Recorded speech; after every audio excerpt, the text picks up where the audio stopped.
मार्च का महीना चालू हो चुका है दोस्तों और फिर से पहाड़ी एग सिलेंडर जो है आना शुरू हो गए हैं मार्केट में।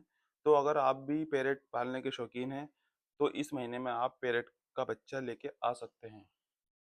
और पैरेट को शुरू में क्या देना है, ये क्या खाना पसंद करते हैं और मिट्ठू को मिर्च कब देनी है, ये सब जानने के लिए आप हमारे चैनल को सब्सक्राइब कर सकते हैं, वीडियो को लाइक कर सकते हैं।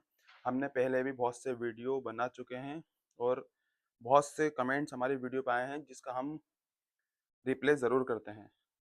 तो गाइस, अगर आप भी पैरेट पालने के शौकीन हैं तो आप भी हमारे वीडियो को लाइक करें और हमें फॉलो करें। कोई भी जानकारी अगर आपको चाहिए तो वीडियो में कमेंट करें। मिठू।